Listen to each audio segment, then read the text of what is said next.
Hello and welcome back. We are back with another episode of Dragons and Demons, a real podcast about motivation. So this is our second interview in our series here. I'll be interviewing another guest that brings forward a lot of fun and exciting things that he uses in daily practice. So talk about that in just a second. First of all, reviewing from last episode when we talked about rest, recovery, relaxation, the physical part, the mental part, the emotional side of things. All super important, and it was one episode that kind of poured it all out there because I was kind of putting myself through it as I was trying to recover from being sick and just trying to find the right way to spin all this and its importance. And a lot of people get caught up in the rest and recovery portion of things, and they spend too much time and they turn into being a little bit of laziness. So finding that right balance is super important, and rolling into our next episode. So our next episode, I interview close personal friend or pseudo godfather of this podcast, John Bodnar. John Bodnar is a PE teacher. He gives his background and we discuss a lot of different topics. I think it's a lot of fun and it's something that he might make a couple more guest appearances here. So without further conversation, here it is. All right, we are here with my second interview. Today I bring in a very special guest, the pseudo godfather of this whole entire program. The person who kind of got the ball rolling as far as when I was looking for something, looking for that next thing to conquer. I sat down and talked with this individual, longtime teacher, great friend and mentor for me, and I welcome John Bodnar. Thank you for having me, Kevin. How's it going? It's going great, man. It's going great. This is really cool. I'm glad you're doing this. Thank you. I appreciate it. So first off, give us a little background. What's your story? Originally hail from New York, suburbs of New York City. I was a kid who was a teenager in the 80s and elementary school in the 70s. So that time period, suburbs of New York City, really cool neighborhood called Samsondale, which I guess a lot of people could relate to that time period, suburban America, what it was. But this place was really unique, and it was just picture townhouses, 2-story, that's it, no basement, with a 20 by 15 square backyard and just a driveway in the front. And it was all these, in the late 60s, there's all these couples moving out of New York City to raise their families. So there was just kids everywhere. So it's a place I really appreciated growing up in. And, whatever little bit of toughness I have in me, it came from that neighborhood because it was a place you kind of had to prove yourself. So I loved it. And then played soccer and got an opportunity to play soccer for a small Division III school on the Eastern Shore of Maryland called Washington College, and never heard of it, never had been to the Eastern Shore of Maryland, and took a chance on it. My dad drove me down, kind of fell in love with it, went to school there. Probably wouldn't get in there today, nor would I be able to play soccer there today. They're a lot better than they were in the 80s. And then from there, ended up going to Ohio State for my master's degree. So I love the Buckeyes. But I knew when I was at Ohio State that I was probably going to come back to Maryland. It was a place that just felt comfortable, felt like this is where I want to start to establish myself. And in 1997, I found myself at Frederick High School. I was offered a phys ed health position, and boys head soccer coach. That was something I was pursuing at the time, and Frederick knew that. So, I've been at Frederick High since '97, and they haven't gotten rid of me, and I haven't left. So, yeah, definitely one of the OGs of Frederick High School, and we've seen a lot of changeover, especially in the last 10 years as education has kind of been all over the map. But I mean, you're going to be very humble about it, but you're, to me, one of the hardest working teachers we have in that building. Thank you. Somebody who sits through every professional development, every professional learning, and you're back at your desk taking notes, trying to figure out how to cram it all in. And it can be frustrating, but I see that work ethic, and I was like, man, that's a good guy. That's someone I need to be around. It's something that I'm not somebody who would ever say that teaching comes natural. No. I mean, being around people and certainly being around teenagers, I definitely feel like I have a fit there. But the whole teaching thing, I walk out of pretty much every professional development meeting or every faculty meeting kind of going, oh my gosh, what am I doing? What am I supposed to do? Even now, some people, especially the newer teachers, are walking out of there like, I don't know anything that just happened in there. I'm just going to go about my business. But yeah, I feel like a rookie some days. So, but I've been blessed. Yeah, it's been a great place to be and have a career. All right. So first thing, one of the things that you've done, and one of the things that you continue to do in your classes, and something that I really appreciate, but also I'd like to hear what the response is kind of like. So when I came up, I was a terrible student when it came to English class. And I had this English teacher who every Friday, he started in like Center City, Philadelphia, or Upper Darby, close to Philadelphia. And he told a story every Friday because they saw their attendance was atrocious on Fridays. So, I mean, this teacher, Mr. Burkhead, Tucker Burkhead, and I'm going to try and get him on someday, every Friday would tell these crazy and wild stories that were hilarious. I took his class 2 years in a row, and on the second year, I'm telling the stories because the first year they were so memorable. Wow. Yeah, he should have a podcast. Yeah, he's now a principal. Go figure. And we always tried to get him to write a book. And then I also had another teacher my senior year, a science teacher. I did like science, but he was always trying to do something new and exciting and gain interest and engage kids. So he would always have like these clips on Fridays where he'd show a bunch of video clips to get us amped up about science or just something funny. So one thing that you do that I think is awesome and I'd like to hear about is Motivational Mondays. Yeah, the Motivational Monday came about when we came back, when all the kids came back to school after the whole COVID lockdown. I just saw a real disconnect out of the kids. I mean, it was there before COVID where kids seemed less engaged, but it really was magnified post-COVID coming back to school. And I felt like, these kids need a little inspiration, a little motivation, and I needed it, quite frankly. So I kind of figured, well, Monday's a good day to do it because everybody comes back to school, comes back to work on Monday, and you're coming off the weekend, and we have we start class, as you know, at 7:30. So I have a 7:30 in the morning health class for 15-year-olds. It's hard rough to get on any day. kids moving. Yeah. So I thought, well, let me do some motivational Monday, and of course, just found a bunch of great videos on YouTube. Something short, a couple minutes, and my favorite one is called the Lion Mentality. There's one. Is that the Christopher Walken one? I got the one where Ray Lewis does a lot of the narration, and it just gets me fired up. And I'm trying to inspire the kids, and I really want them. And with the Lion Mentality, it's all about how you have to. Lion's not the biggest animal in the jungle, and it's not the fastest, but it is the king of the jungle, and it's because of its mentality. And so. And then he compares it to like the gazelle, and nothing significant happens in gazelle mode, and talks about how the only time really the gazelle is running is when the lion's pursuing it. Right. And so I connected with that, like, how many of us or how many of my students, they're only really running when the teacher's putting pressure on them to complete the assignments. The rest of the time they're just a gazelle standing there grazing on their phones. And so I really wanted to implore in them that you got to get in lion mode. It's got to be an everyday thing, and great things can happen in lion mode. And so that kind of started it with the lion one. And I found a bunch of other ones. There's another one that there's a great line there that says, like, everybody's sitting on a winning lottery ticket, but they don't cash it in. Right. And then so we kind of explored it. Well, why aren't people cashing in? Because they're afraid.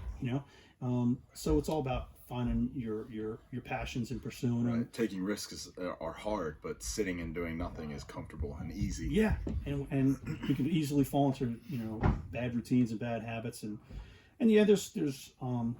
there's a whole bunch of videos out there. There's another guy I found that's really good too. He's I think he might be from the Baltimore area, I'm not sure, but he was a guy who was kind of failed out of 2 high schools and was basically told by a teacher, like, you're going nowhere. And he realized, wow, I'm the only person in my corner is my mom, and I'm kind of playing my mom because I'm making these people look good. And so he realized, I got to start, getting my act together. And now he's got I think he's got his PhD, he's written books. Is that Eric Thomas? No, I want to say Jason something. I got to remember who he was. But there's so many good clips out there that and one's about just you're going to get knocked down, about getting back up, don't Rocky quit. Balboa thing. Yeah, like these kids need. I feel like they really need to know that they got to find the fight in them because life demands it, and I want them to have the best life possible. And you're going to have to put the work in. And the hardest part of all that, I mean, there's hundreds of thousands of videos, and talking to my 7-year-old, trying to get him fired up for wrestling, it's all about implementation. Mm-hmm. So if you're telling this kid that he's got to be a lion, you look at my 7-year-old like, lions are fun. They have manes. I'm like, come on, man. So he's got this new video game, Jurassic Park, where it's Lego, but the velociraptors chase around the pigs, and like that's part of the game. So I was like, in this wrestling match, you're going to be the velociraptor, the pig. And he's like, velociraptor. I'm like, yeah. And he comes back after winning his first one. He was like, she was the pig. I'm like, all right, we can't say these things out loud. Like, calm down, man. But it's all in how you kind of build it into them. So what's the response like when you show these videos? It's always with teenagers at 7:30 in the morning. It's always a mixed review. I could see kids that are kind of intently watching it. Others are zoned out. you just hope you're planting seeds. I think you and I have had this conversation before that, if you talk to people outside of education and you tell them what you do, and then you'll often get this response sometimes like, oh man, that's really cool. You get to impact lives. And I don't know about anybody else, but I don't really know that I'm doing that, only because I never get to see the fruit of that, right? And there's one in a million that you do. You're like, I'm going to remember this forever. Yeah, like most of it is you have them for a short period of time. You're trying to plant all these seeds and reach them on some level, and then they leave the nest, and then you never see them again. Essentially, and you wonder how they turn out. And it was an interesting experience I did have, though. This I'm glad this happened to me, and I'll remember it forever. There was a boy, probably a dozen years or so ago, who, if you could just picture a high school kid who's a jerk, like he was the poster boy for it. The kind of kid I caught him one day. I was coming out of the locker room going to the gym, and he was messing with bullying a student with special needs at the water fountain, and just got my ire up, something fierce. And he was just that kind of kid all the time. And I don't know what happened to him. I don't even know if he dropped out of school or graduated, but probably like 3, 4, 5 years after that, I was at a minor league baseball game here in Frederick, walking up to the concourse to go use the restroom, and there was a table there with they were selling cell phones or something, and I saw him there. I was like, oh my gosh, that's that kid, Chris. So I go to the bathroom, and of course, while I'm walking to the bathroom, now all these stories of Chris are coming back in my head that were also negative. And I come out of the bathroom, and he immediately locks eyes with me and starts moving out from around the table, and I'm tensing up. I'm thinking, oh, there's going to be a confrontation. The last iteration was bad. This kid might be going, hey, I got you off campus now, like I can take a swing at you. And he walks up to me and he goes, hey, Mr. Bodnar, I don't know if you remember me. And I go, Chris. And he's like, he was taken back a little bit that I remember his name. And he says, I just wanted to apologize. He goes, I was just a real jerk in high school. I had a lot of stuff. I was messed up. And I couldn't believe it. I was so stunned. Like, I think back now and I go, man, there's so much more I wanted to say to him, right? Because I wasn't prepared for that. But the things I wanted to impart on him in that moment was, one, that's huge of you to actually come up here and have the courage to apologize. That was most people would avoid that altogether. And two, I wanted to let him know it's totally okay, man. Like, I don't hold that against you. We were all 15, 16, 17 at one point, and a lot of us did stupid stuff. We're not nice to people. We're not nice to people now sometimes. So I wanted to let them know don't worry about it. Don't lose sleep over it. But yeah, that was the only time that I really got to see like one of those significant moments where, hey, something positive did happen. You got the ending to the story, so to speak. But most of the time we don't get that. So I hope I'm imparting good things with these motivational Mondays. Yeah, it certainly doesn't feel like it at the time, but no. It's one of those things where if you can reach one kid and get one kid to turn in an extra assignment that day, you may never know, but it's like, yeah, it was all worth it. Yeah. We can keep trying, keep swinging, Yeah. Well, you definitely have motivated me. So again, there's been times, and I've talked about at the beginning of this podcast, where I felt like I was at my lowest. I was out of shape. I was lost because I was leaving one career and kind of transitioning to a new one. And I just didn't really know what to do next. And I've always had a mission in front of me. I've always had something to chase. I've always had something to do. I wanted to be the best bodybuilder ever. I wanted to be an NFL football player. I wanted to coach at the highest level I could. I wanted state championships, and all that kind of was gone, or I physically couldn't do it anymore. So we sat down, and you kind of brought this idea to my head, and it's not original, but it's something that I needed at the time. So we started talking about dragons, and kind of how did you get on to chasing that dragon, and what turned you onto that mentality? Yeah, I mean, I just, like a lot of people, I just soak up stuff. I think it might have been a Jordan Peterson video. I don't know.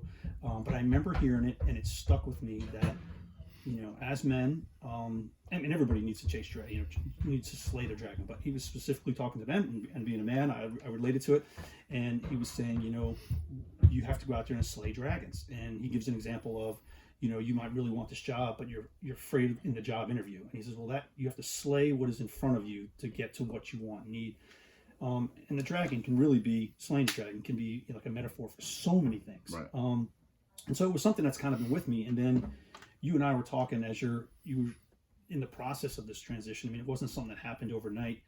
You were working on your coursework to become an admin, while at the same time you were, of course, a CTE teacher and a successful football coach, turning around a program that was kind of dead in the water.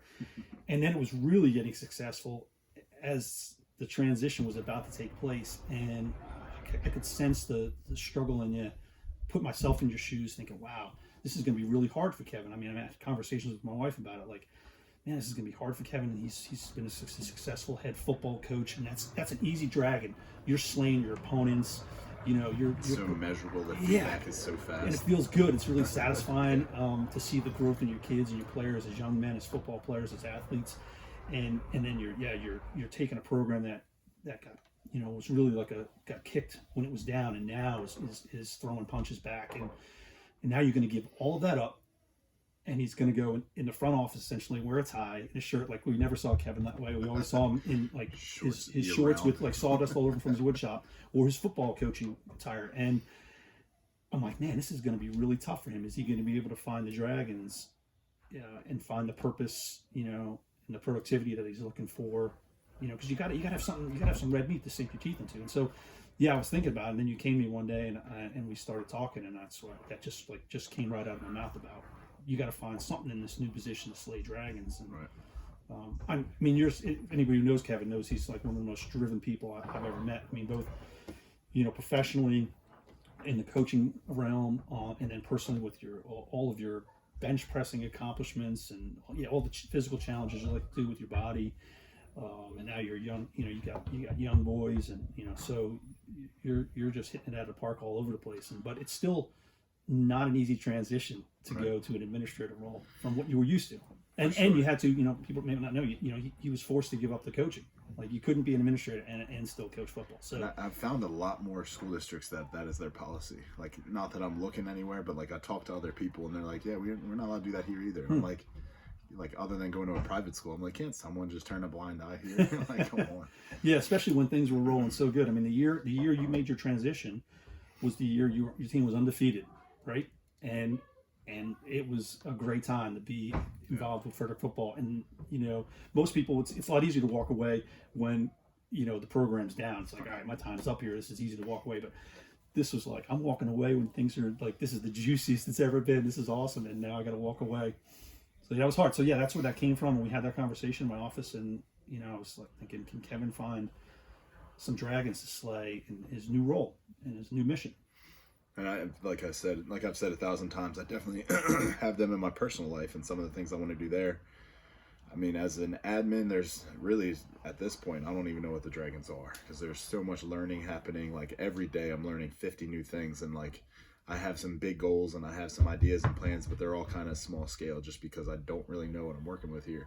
So probably in a year or two, I'll hopefully have my feet under me enough to where I can be like, all right, let's make some big time change. Yeah. But for now, it's just trying to survive the day to day. And I love how you added the demons to it, because I think the dragon and the demon can be interchangeable. They can be one and the same, because, you know, like Jordan Peterson mentioned, like somebody's scared on the job interview, but you know, there's other dragons that are demons, that are like your self-doubt, right. You know, your selfishness, your laziness that's just holding you back, your fears is a big one. For anybody. So, you know, I love the whole dragons and demons, because, man, we're fighting demons too all the time, you know, right. To be a good person and good man. I mean, it can be even bigger than that. It can be people who suffer from substance abuse and people who just have poor eating habits and things like that really affects them, all the way down to bad relationships. And if you keep people around you that are not supportive, then that could be the worst demon you could face. Yeah. So. Yeah, it's a great title. Really meaningful. We're really trying. I keep saying we. Me, myself, I'm really trying to push this out there, and I have some plans for some guest speakers that I think are going to bring more light to the demons and kind of show, like, you can fight through any adversity in front of you as long as you're alive and kicking every single day. I mean, it's kind of like growing up, my dad was sick and in his deathbed, and he'd be like, how you doing, Dad? And even when he couldn't talk, he'd always throw that thumbs up. Like, there's always a bright side on this man. He can't talk, he can barely eat, he can't get out of bed. He can't do any of the things that he's loving, but he can put a thumbs up and tell me he's having a good day. Yeah, there's lots of people we can draw inspiration from. Yeah, I mean, your dad there for you is a perfect example. Yeah, there's so many people that are getting up off the mat and they're taking swings at it again, and it's a really good reminder that you know, we're not in this alone. We all got dragons, we all got demons, but it feels really satisfying too when you're slaying that dragon. Right, you really feel like, you know, if that dragon was literally at your door of your home, you would do whatever you could to protect your family, and you would defeat that dragon. And so we're kind of going out in the world, and we're kind of doing that too, and then we're also doing it just interpersonally with our own little demons. So. All right, so you spoke a little bit about our football program. So what was it, about 5-6 years ago? Yeah, So it's all blending together. I don't know. We had a statistician that wasn't very attentive to our games, so out of nowhere I went up to John here and I was like, hey, can you do me a favor and do stats for us, because my guy can't show up, and it's super useful to have stats done because I can call the newspaper and have my stats ready if we're towards the end of the season and we're looking at records and we're trying to get these high school kids to break something or achieve something. It's good to have those things kind of on the spot. Yes, we can watch the film and go back and fix or add or change or whatever, but it's so useful to have them on the spot. So my normal statistician couldn't make it, so I reached out to you, and the job you did there was, again, like, you just took this and made it like an obsession. You took this and you were like so detail oriented. I had this sheet printed out and I looked at yours and was like, oh, you brought your own? All right, I'm gonna throw this in the garbage because yours is exactly okay. You got it. Just let me know when you're done. So you started doing that, finished out that season, and then I just kind of kept counting you to come back every year. So yeah, no, it was a blessing that you asked me to do that. I was really, really grateful and fortunate. So, yeah, I mean, I've coached. I've been a head soccer coach for boys soccer, head soccer coach for girls soccer, and then since 2010, I've been coaching unified sports, which is students with and without disabilities on the same team. Unified tennis, unified bocce, and unified track. But I had stepped down from coaching soccer. I guess it was around 18, 19, somewhere in there, and that was one of those things that brought me some satisfaction. I mean, anybody who's ever coached, I love watching coaches and see how they do things. I love any sport, and I kind of missed it. I mean, you see this with coaches. Once they get out of coaching, they can't help themselves, and they find themselves back into coaching. And it was interesting after a game, like, my other coaches would just be off doing their thing, and you would come up to me and ask me critical questions about coaching, like nothing offensive and nothing like, why'd you make that stupid play call? It was like, why did you have to do this, this, and this? Or how did this coach come up with that game plan? It was like, why are you asking me that? Okay, here, like, I was confused, but now I get it. Yeah, I can remember, just like when I was coaching soccer, it would, win or lose, and we won a lot of games when you were the head coach when I joined it, I would replay so many things in my head. And I had no football background. I never played football, just been a fan of football. And I would the drive home, I'd be thinking about it. I'd come home, I'd talk to my wife about the game, go to bed, laying there thinking about it, and then I'd often wake up on Saturday morning and I'd be texting you going, now what about this? And this was really good, but if this continues to happen, this could be a problem against different teams. Right. Like I couldn't, and then I remember actually as I was sending texts going, like, I'm going to be annoying Kevin. Like, he's probably like, you're just the stat guy. What are you doing? But it just, I always felt this about coaching. It consumed me, and that can be a dangerous thing for coaches. It can consume you if you're not careful. And this started to consume me, but in a positive way. And I told you this after doing it. Well, it was funny. Kevin asked me to do it. He asked me to do it. It was like the first game. He was like, my statistician can't be here. Can you do it? And I sat up in the stands right underneath the press box. And I didn't know really what you wanted, so I started kind of making my own sheets, and they kind of grew each week. I was tracking every play, what had happened, but then I put together a little drive chart so you could see, how many yards you got or how many penalties, all kinds of things. And then of course after the first week, you're like, can you do it again next week? I was like, oh, okay, so this is going to be an every day, and then it just became every week. But a couple weeks into it, and the team was having so much success, and then you just told me, well, come down on the field. Because I was having trouble spotting the ball from where I was sitting, and the sideline was amazing. Right. Just you could feel the energy, you could hear the coaches interact with the players, you could feel and hear the game, the juice. I mean, it was like the best place to be on a Friday night is on the sideline of a football game. I just absolutely loved it. And I told you, I said, one of the best things about this is for 2.5 hours, whatever it is, I am like laser focused on one thing only, and that is the snap of the ball and who's running it, who's catching it, how many yards, was there a penalty, like that. I was absorbed with it, and I just blocked out the rest of the world, whatever troubles, whatever happened that week. I was just zoned in on, what the team was doing, and I was learning a lot too more about the game. And then kids would come up to me in the hallway and tell them what a great game they had, and then they sometimes were surprised when I would tell them their stats. Like, oh, no way. So it was really cool to start to develop those interactions with some of the players. So it's been great, and I'm going to keep doing it. I love it, and it kind of filled that little void of not being a head coach anymore. So it gave me a little bit of that juice of, looking forward to a game and being involved in a small way. So I appreciate the offer, and it worked out great. Yeah. For both of us, I mean, I think that the stat, like I've said before, the stats are so important, and there's definitely been times where the Brubaker, the Godfather of stats, he thinks, I've been able to correct him because of the sheets I have stacked in my book bag. So, and I'm definitely old school about like Brubaker and other people have said, why don't you just get some tablet app and all that stuff? I'm like, that's too complicated. I just like my paper sheets and pencils and a tally system. I've got my system, and I like doing it. So what was the team like the first few years? Do you remember who the players were? Well, yeah, so I've been at Frederick High since '97. I mean, for when you're doing stats. Yeah, no, we were pretty good right from the time you brought me in. Have you been there for Tay's whole career?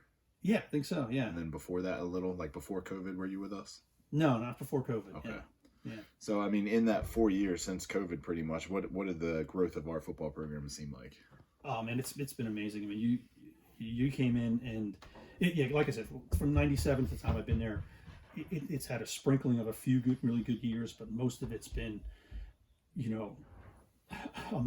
collecting lots of losses by dozens of points, not games that weren't even close, like really painful, hard to recover from kind of losses. And I think it was like that when you started, and you were a young coach, but you jumped right in, and I guess you had a vision and you started with your plan, and I didn't know what I had. and you tried to get good people involved, and then being a Buckeye fan and loving Jim Tressel, like he always said, and I think maybe it was Woody Hazelon too, was like you win with people, and you started to assemble like really good people around you, and everybody getting on the same page, and all of a sudden you start moving the needle. And once that thing started taking off, I mean, it was just electric. It was so great to see the success. And then as a coach, I know that had to feel really good to see, hey, this is a program people are proud of now. Right. And that part was special, but it was really hard to sit back and reflect when you were in it, because winning is so hard. Winning, keeping everybody happy, just continuing to improve every single game after you've gone undefeated, it's so difficult. And the hardest part is probably just managing the other staff members who, I mean, they just want what's best for their kids and their position group, so you can't really fault them, but it's tough to balance them all, especially in a field of play where there's 11 players and there's potentially 5 different coaches coaching some of these 11 kids. That was frustrating, and that part was exhausting. So yeah, you talked about leaving when times were going well. Energy wise, it was very easy to leave then, because the years where we were giving up and we were 2-5 going into the last 3 games of the seasons, it was like, whatever, let's just go out and have fun at practice, have fun at this game, get a couple stats, no skin off my back. But now it was a lot of energy. Yeah, every little thing mattered then at the end. Every little play, every little thing at practice, every little video, anything you could gain advantage, because a lot was at stake. Now all of a sudden the stakes were, the bar was raised. You raised the bar really high for the expectations, and that puts more pressure on everybody. Yeah. So you've been at Frederick High for a very long time. You've seen a bunch of different generations of athletes. Technically, a generation is 20 to 30 years. But I read somewhere that a generation of students and school population-wise is every 5 to 10 years. So what kind of generational changes have you seen in students and student athletes? I guess I use the COVID as a watermark. That 1920, 20 certainly. It's like an easy place to kind of that was right around your 20, right? Yeah. So that was my 2030. Yeah. So, because I want to say the first, maybe decade of my career, 97 to 2007, everything kind of seemed the same as far as students. I think a lot changed certainly with the iPhone.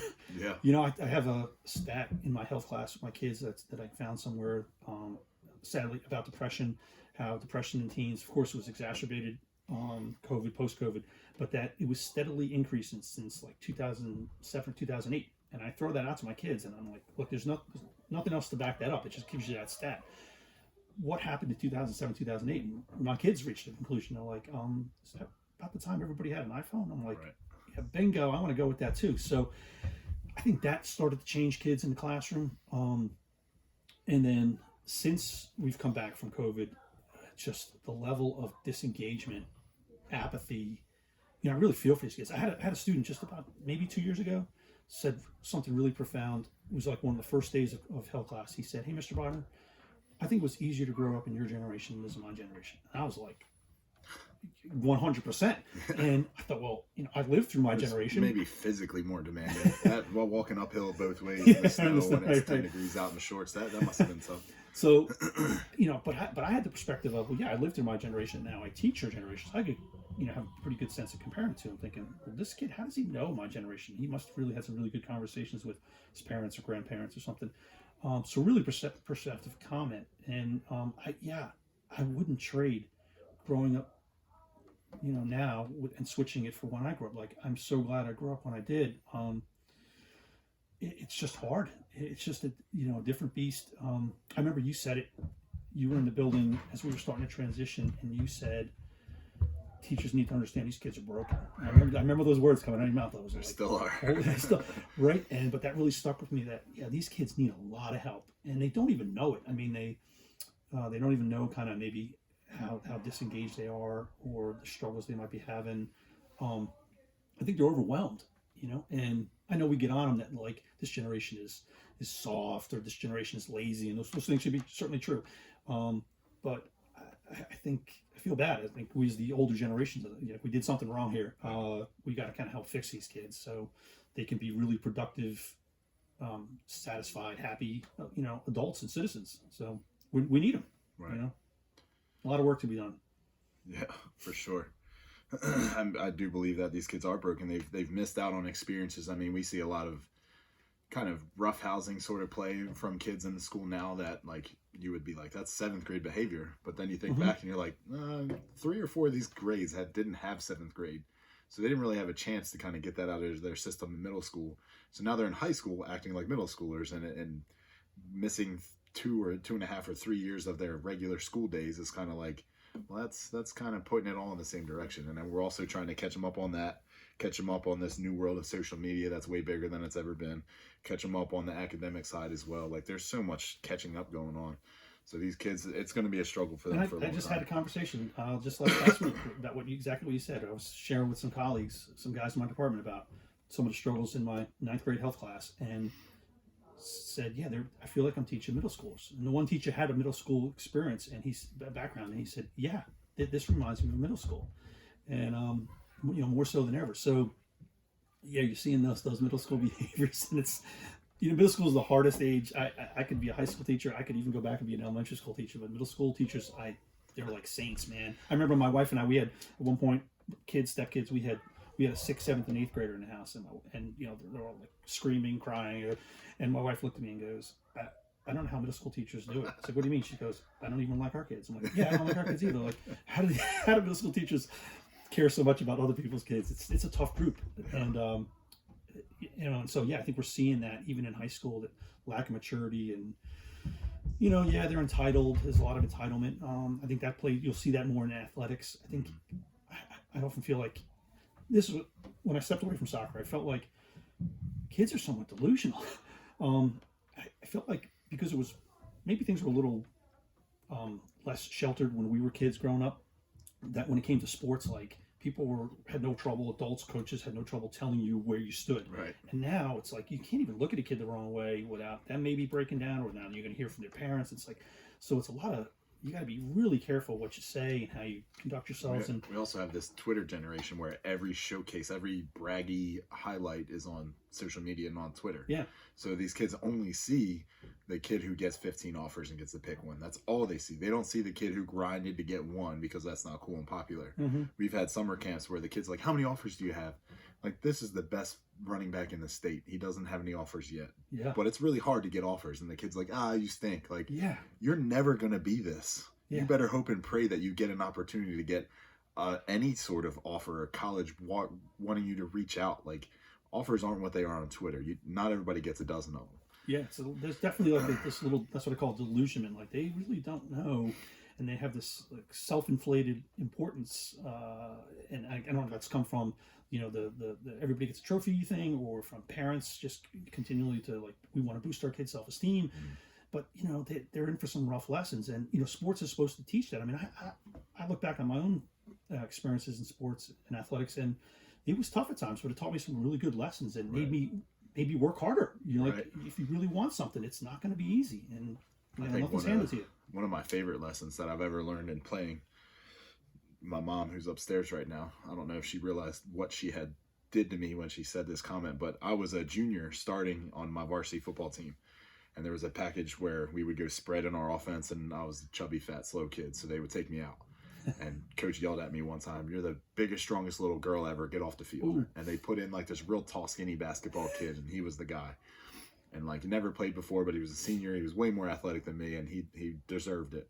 So I'd go home and I'd tell my mom, I was like, I got taken out of these packages. I'm no longer on spread. Like, that's a big chunk of my playing time. I don't know what to do. And she's like, well, ask coach. I was like, I don't want to ask coach. He's going to yell at me. He already yelled at me. That's why I got. And she's like, all right, then quit. I was like, I can't quit. She's like, all right, well then work harder. And I was like, damn, Mom, just like that. All right. So I did. I went back to the coach and I said, what kind of feedback can I get? Like, and I said it kind of probably in a smart ass way, but I was like, not to be disrespectful, but why'd I get taken off? And coach was like, well, that is disrespectful. Don't ever question me. And I left with my tail tucked between my legs. Like right before practice later that day, he pulled me aside. He was like, look, I didn't mean to come off at you so hot. He was like, the kid is just way more athletic than you. Like, it is what it is. Next year you'll have your shot, or if you can keep busting your butt like you do and have more good plays than bad, you'll get that back. But in the meantime, he's our best shot. It's like, all right, I get it. That kid breaks his hand. I ended up not missing any playing time in any games that year, but it was like, I knew the plays. I did what I could to be the best on the field, and sometimes it just isn't that way. But that dose of reality I got from Mama Dukes was like, damn, all right. I guess this is a me problem that I need to go fix. Some really good wisdom. Or I just give up and walk away. Like it's just as simple as that. Yeah, and there's nothing wrong with putting in the hard work to get what you want. I mean, that's what it's supposed to be. It's not just going to be handed to you. So you touched on some of this already. Pre-COVID versus post-COVID. What are some of the biggest impacts? And we've already kind of talked about the middle schoolish behavior, but what other impacts do you see, both in school and athletics? In school, again, I think it's the connect disconnect thing. Like here's what's fun, interesting about COVID. Like, so I mentioned I coached the unified sports, right? And I coached the tennis, the bocce, and then the track. And the senior class now, right? So 2024. So those are the kids that, in the history that I know of, in the history of kids going to school, maybe back to, I don't know, Laura Ingalls' time, right? They're the kids that missed their first day of high school. Like you could probably remember your first day of high school, right? I know exactly. I could picture. I have flashes in my head, right? Their first day of high school was at home, looking at a computer, right? The only graduating class to have that experience of their first day of high school being at home. And so in the unified area, we just never seemed to. By the time those kids came into school, I was never able to really capture them. And so every time we do a little awards team celebration banquet at the end of each season, going through the years, that was always the group that was, I had nobody. Like this year I was fortunate to get one senior. Last year I had no juniors. Like the year before that I had no sophomores. It was like really weird. So I called it my COVID class.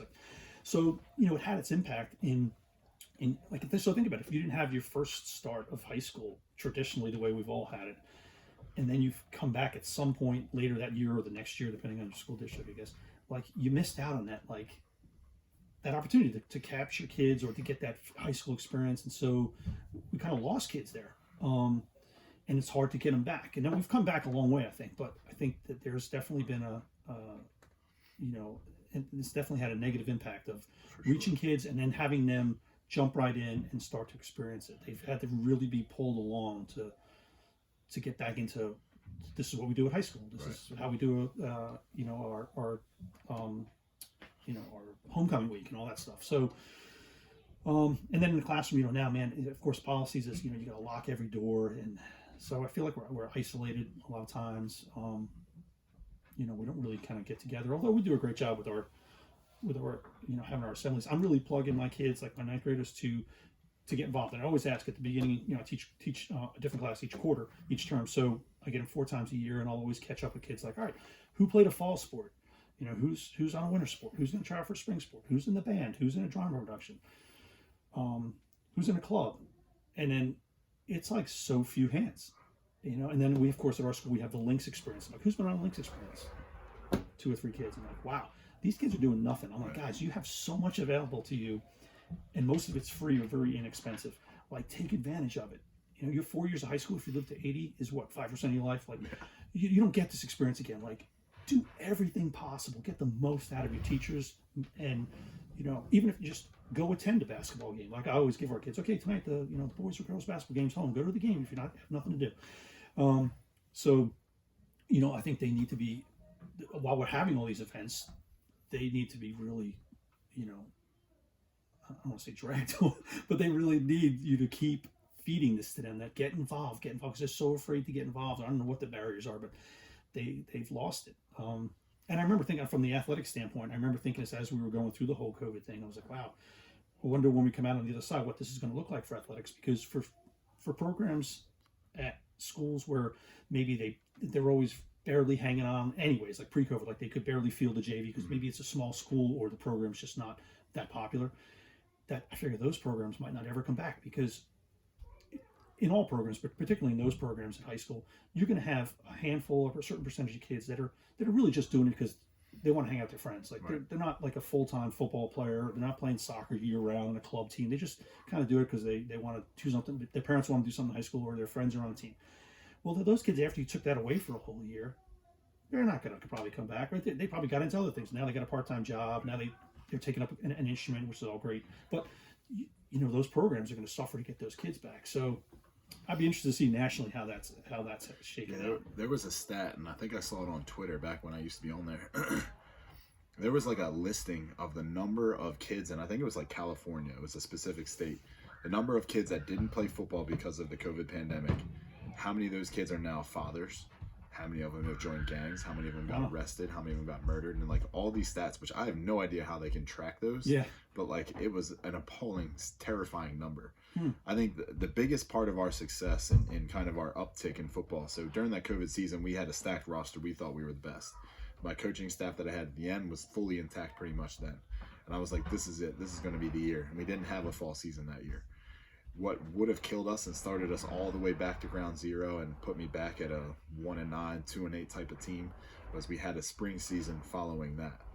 And that spring season did not go well. We went 2-2. We only played 4 out of the 6 games because we caught COVID. A couple of kids on the team got it. Luckily, during that 2 weeks was when Mason was born, so I was able to actually be home. Like we were in the hospital and I was fielding phone calls because we had to shut the game down. Otherwise, I was going to miss that game. And actually, my defensive coordinator was going to be the acting head coach. He caught COVID, so he was out. So my offensive coordinator was going to act, and then our DBX coach was going to be the DC. Like it was a jumbled mess. Crazy. But we had that season where we went 2-2 and not so great. We only graduated 4 or 5 seniors, 4 of which went to play college ball. We had like a couple weeks off, and then we started right in. So that was like our spring season. Yeah. We had a couple weeks off. We're in summer, and we just like the kids didn't forget for once. Every year we have to reinstall the offense. Every year we have to reteach these kids. Even our best kids forget. They brain dump everything. So the fact that it was so close together, I think, was the biggest part of our success. Because our kids in our school usually aren't the kids that are going to go find a personal trainer. They're not going to really get the team together in an off season because they're playing every single sport they can. Our school is, when you find one good athlete, he's playing as many as possible. Yeah. I know, I got a stepdaughter who plays 4 varsity sports. Yeah. And she kills it at all of them. So, but they were able to play through, and then we had success that next year, and then we had success the next season. It was just like the perfect storm. But I'm telling you, if we didn't have a COVID season, if they would have shut that down, we probably would have been a 2-8 team in that fall, and we would have started all over again. Yeah, that was the semester where we crammed in 3 seasons of sports, right? In like 18 weeks. Yeah, it was crazy. Like 13 weeks or something. And I remember at the time with my unified, I think I had 4 kids for my unified bocce, which I normally have like 25. Right. And we had 1 match. And I remember my whole goal was just keep this thing afloat. Right. You know, keep a pulse. Yeah. And we'll try to pull this back together when we come back the next school year. So yeah, I'm sure you really do now with football. And we were in such a positive place. It was like, man, if we let this ball, like, part of me was like, if we don't play this spring, I think I have to walk away. Like I can't. I don't have it in me to rebuild again. We start all over again. I've spent too much time killing myself and spending 20-hour days here to rebuild it to where it is now. I don't have it in me. So luckily we got a season in it. Again, it wasn't the best, but it really springboarded us to what we are now. So yeah, they're in a good place. Yeah, for sure. So age-old question: soccer versus football. What are your observations? Not going to ask you which one's better because I'm afraid of No, the no, answer. no. But it's I'm definitely a guy who probably played and coached soccer like a football player. Like I just was again, I told you I grew up in a neighborhood where you kind of had to prove yourself. We did that a lot through street hockey. It was really kind of a very physical thing back in the early '80s. And ironically, I didn't play football in part because my mom was a nurse, and she football's dangerous. She said football injuries, and she's like, you can play any sport but football. And but here's the ridiculous part is that anytime it snowed, and we got at least a couple inches, we had no yards, right? And so we would just go out in the street and play tackle football on the snow pavement. I one time playing just football in the street, ran into, just was running full speed down, caught a ball, and then landed on a parked car, and just I don't know how I didn't break my femur. And then we would go on, sometimes on the weekends, we had like a field like a mile away. We'd go there and play tackle football. No equipment. And so I'm like, hey, Mom. Like, now we can wear pads. Yeah, we'd be wearing pads, I'm sure. And then, of course, now soccer, you have all these head injuries and concussions, right? So, but that was the reason. That was the reasons why I never got to play football. But I kind of had that, I guess, that football mentality. And I can definitely see that when I coached. I wanted my kids to be tough. I wanted them to have a lot of camaraderie. Do it for the players, next to you, in front of you, behind you. And so, I brought a little bit of that. I'd say my biggest pet peeve with soccer, or football as they call it in everywhere else around the world, is I really can't stand the players just falling all over the place, grabbing their leg like they're dying. Yeah, the flop and the dive. And it's comical to watch them get like stretchered off the field. Yeah, and then they're right back in it. Right, and I get it. They're trying to get a card and get the other team, to be down a man. But I just found that to be so appalling because when I played, the last thing I wanted my opponent to do would be knock me down. And if he did, I'm getting right back up. Like, you didn't get the best. Didn't hurt me. I'm good. Yeah, I'm good. So it just doesn't jive with this, like, soccer where I'm going to dive all over the place. But it's not to say the soccer players aren't tough. I mean, they are. These guys are incredible athletes. Can do amazing things with their feet. And they are, like, their fitness level is amazing. But it's different. Then I had the opportunity to coach both girls and boys. So I got to see that. I remember when I started getting into coaching girls, I never thought I would, because I can remember being at a Ferric High boys practice in the late 90s at a water break. Girls were practicing the field next over. And one of my guys says to me, hey, coach, check out the girls team over there. Want to go coach that? I looked down, I was like, never. Like, right? And then I find myself, again, these things, I don't know how it happens. I find myself into helping out the girls coach at one point after I'd stopped coaching boys. The girls coach, I got to know him. He needed help. I ended up like helping him out. And then I fell in love with it. And then I remember telling the girls, I told the girls that story, telling that story. And then I said, you know what? I could never go back to coaching boys. But now I'm to the point, because I have a lot of boys in my soccer classes at school. I really, if I was going to coach soccer again, it would be boys. Like, so there's it's a different experience for both. And then of course it's different with football, because football is it's a lot of guts and courage. You really have to be able to line up with somebody, and you're going to get smacked. You're going to hit somebody. You're going to get run over. You've got to toughen up and stop somebody. And you find out how tough you are on a football field. There's no question. I've seen it like right there from the sidelines. Yeah. So there was another inspiration you had for me, and this was the peak of COVID, and it's not in your list of questions. Oh gosh, here comes a curveball. I always like to throw one or two. So in the peak of COVID, you had sent me a video of you working out. We used to train together back in the day when you were like, I'm just going to get up to 225, and you were just taking these tiny little baby steps, and I'm sitting there like, you could probably get 225, but you're just going to do your thing, and I get it. You want to take care of yourself. You're not as aggressive as me. But in like the peak of COVID, when no one's leaving their house, you sent me a video like, I'm taking back my bench press, taking back my bench. I'm taking all the laundry off of it, and I'm going to take it back, and I'm going to start working out again. So that really, I mean, I had a decent little garage gym set up, but I sent you a video of my garage gym, and I was like, you know what? This is it. I'm not going back to a commercial gym. I'm training at home. I'll go back to the school gym. I'll go to a commercial gym from time to time, but that kind of got me fired up to like, let me make this the best place. You got a great setup here. So how's that going? I know you took it back again. Like you, I've never been a commercial gym guy. I mean, again, that wasn't a thing when I was a kid. There was no commercial gyms where I grew up. everybody just had weights in their house. And again, we didn't even have garages. Guys just had benches on their back patios. Yeah, and well, that's a good story because Kevin, if people don't know, he's holds some bench press Pennsylvania and Maryland records. Five trophies are in the corner. 5 what? There. 570. 570 pounds. Like it's I can't even fathom. And he was really into this. Of course, he's been into it, but he was into it a couple years ago. And he was talking to me, and I guess I was in my early 50s, probably early to mid 50s. It was just a couple years ago, and said, I can remember I bench pressed I think it was 240 or something was my max. 242 maybe was my max when I was like in college. And I said, Kevin, of course, is like, think you can do it now? You had a goal by your birthday or something like that. And then so we had a common planning period, and I remember I set the goal for the end of the school year. I figured I'm going to need a little time I can get on this one. And because at that point I was just trying to keep myself healthy and stay out of the hospital. And you would come down, and then we'd go into the weight room for 15 minutes or whatever, do our thing on the bench, and then you did it a couple times a week. And I think I hit it by like April. Mm-hmm. Well, again, I think I surpassed it by like 5 pounds. And muscle memory is no joke. It comes back fast. It was incredible.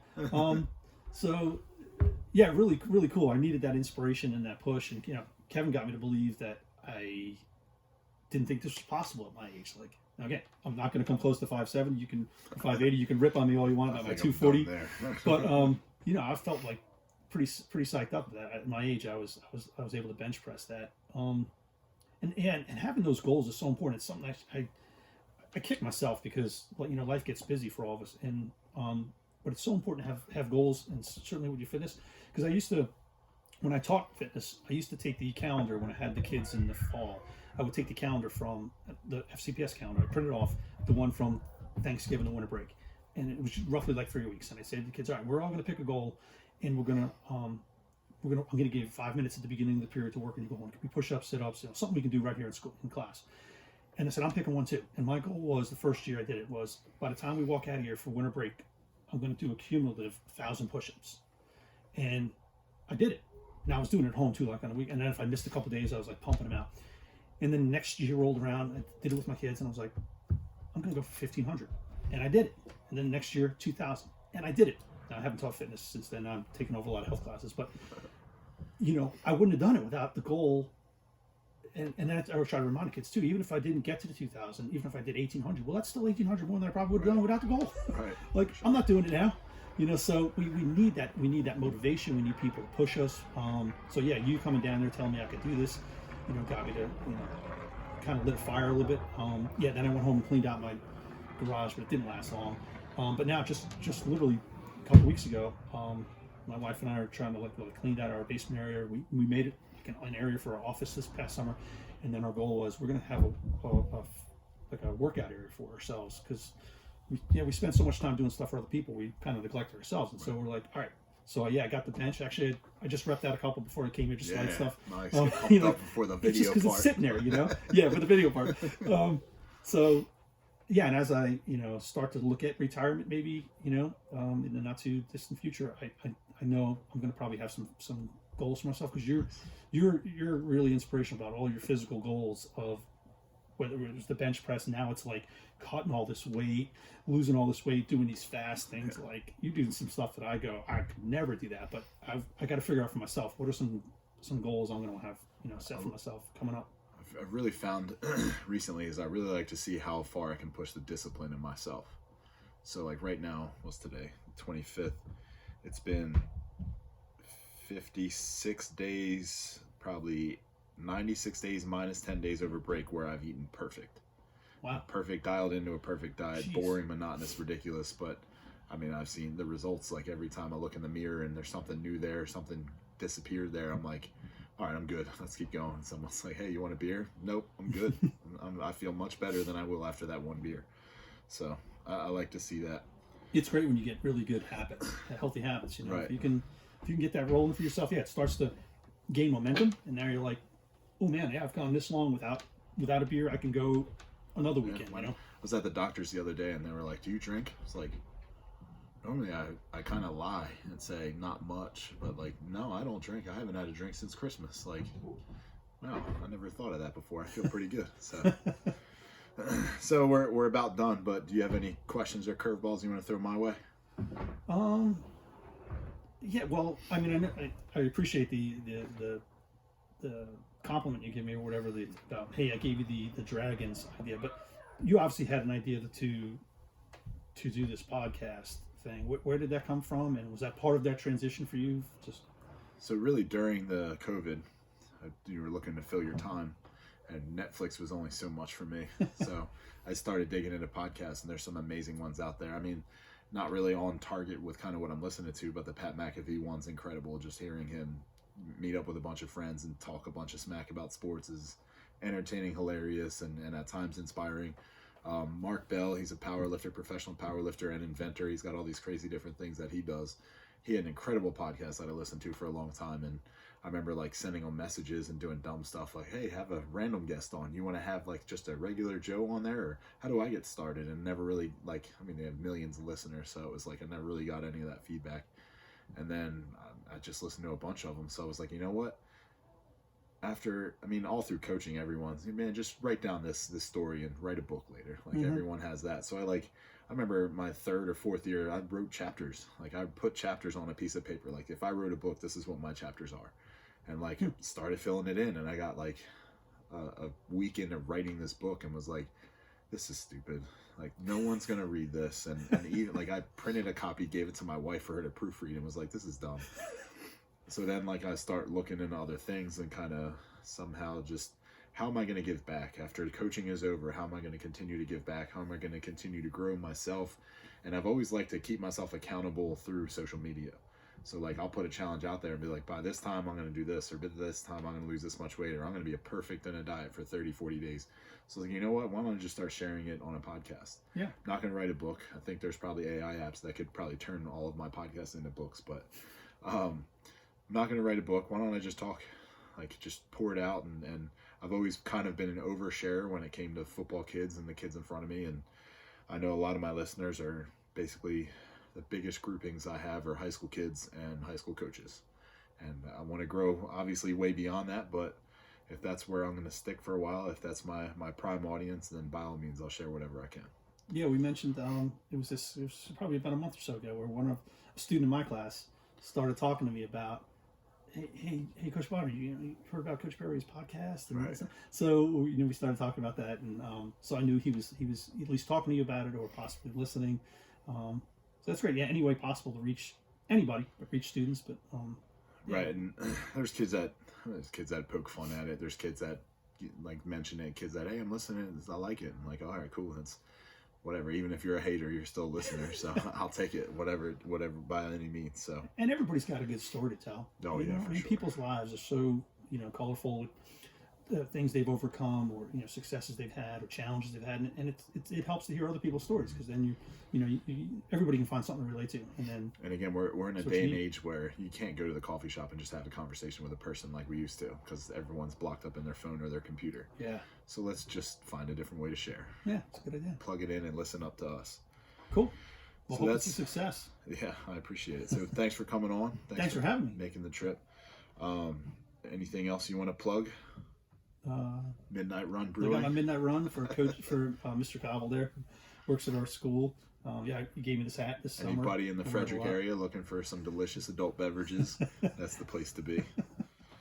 Otherwise, I appreciate you coming on, and maybe we'll have you again on someday, and thanks for coming out. Sounds great. Thanks, Kevin. All right. Well, Johnny Bodnar, Johnny Bo, thanks for coming on. I hope y'all really appreciated that. So, I mean, he hits every mark. So when talking about, I mean, he's got a deep educational background. He's been in the career longer than most of the people in our building. He's one of our top 10, probably tenure-wise. I love his motivational Mondays. It's something that needs to be spread throughout all of education, not just our building. The beginning of Dragons, he truly, and again, he wasn't the inventor. It's not like he's some famous philosopher who started this whole thing. He just kind of brought it into the right, perfect time that I needed to hear it. So I really appreciate those conversations. And I find myself second block during his planning, sometimes wandering down there just so I can get some insight and have some responsible discourse and some conversation that really gets my brain working for these type of podcasts. Really respect him and really appreciate all of his feedback. And he's listened to some, not all, but he's listened to some of the episodes, and he's given good feedback there. He's shared different ideas. He's shared some of the feedback he's even received, and I really enjoy it. He's one that's seen our football program grow from when I first took over in infancy. And then he got involved about midway through my tenure, and he saw us grow from that stability, relatively stable portion to the new heights that they're at now, where they've been super successful, and they'll continue to kind of have a foundation of success and pride and happiness and all the things that I dreamt of when I first started. So great to hear his insight there. And then also great to hear his insight when it comes to generational changes from students and student athletes, and also the pre and post COVID. Things you don't really think about are things that he mentions. So really hit home there. And then I always like to throw a couple curveballs at my guests. The soccer versus football thing, I expected him to lean a little more heavily on the toughness it takes to play soccer, which it does require, and kind of the things that are a little easier in football than they are in soccer. But he played it fair, and he played it honest and open, and I like his mindset of he played soccer like a football player, which makes a lot of sense to me. And I see athletes in other sports who are very competitive and very driven and focused, and I look at them, I'm like, man, that's a football player type of mentality that is playing a different sport. Really, they're just driven and motivated, and to me, that's what it takes to be a good football player. So putting that together early on and seeing those things come together makes sense, and he can see it too, so I'm not alone. And then again, taking back your gym, we talked about that. He's much older than I am. Not quite as old as my parents, but I guess he would be technically old enough to be my dad. But at the same time, he's got a lot of pride in himself, a pride in his level of physical fitness. So it's awesome to see him kind of get fired up and get motivated at different points. And who knows, maybe we'll get him back up to benching 225 plus here soon. So thanks a lot, Coach Bodnar. Thanks for coming on. Hope you enjoyed as much as I did. I'm sure that's one guest that we'll have back, and we'll have many more just like it. So like I've been talking about, coming up, we have a little bit of a transition coming up. So if I do drop out for 1 week, or I drop an episode a little late or a little early, that's because one of these bigger changes that I've been talking about is coming. Very close to changing some formatting things and some of the way things are set up here. So you'll see that as it comes. I have a quote for the week that I wanted to share. And this was, I think it was a TikTok that kind of hit home as I saw it. And every now and then I'm just looking through some of the motivational ones. And that's one of my algorithm obsessions, is it'll roll through some of those Invictus quotes and things like that. But this one was rolling pictures of, I don't know, lions or something like that. But it said, "You can see me tired. You can see me broke. You can see me failing. You can see me in pain. But you will never, ever see me give up." And that's the way I live my life. It's okay to show that pain. It's okay to show failure. It's okay to be broke. It's okay to be tired. But you'll never see me give up. Wow. I've put videos out there of my lifting where I fail. I've put videos out there where I'm not feeling or looking my best. I've put pictures up where I'm like not where I want to be, but accountability wise, here's what everyone needs to see, and I will be better. So again, you won't see me give up. You might see me in a worse place than I want to be, but you're not going to see me give up. I'm not going to quit. As always, thanks for joining. Check me out. All social medias at CoachP_knows. I'll be posting more and more content. Kind of hit a lull there because I was sick and trying to get this thing up and running and get the ball rolling here. So it'll be coming back with a vengeance. I feel like I've gotten into a groove now where my views are going to start going up. I have a call out coming soon. I'm going to be challenging somebody who's kind of been viral social media wise, and I'm coming for them next. So I'll be start blabbermouthing and attacking that one in the next episode probably. I think that's all the updates I have. All right, check us out next week. Not sure exactly what the content's going to be. Have a couple interviews lined up, so I don't know what's going to come first, but it's going to be another great one. Thanks for stopping by. Thanks for listening. We'll check you out next week. Have a great Tuesday. It's going to be the best day ever. as long as you decide it will be. That's it. I'm out.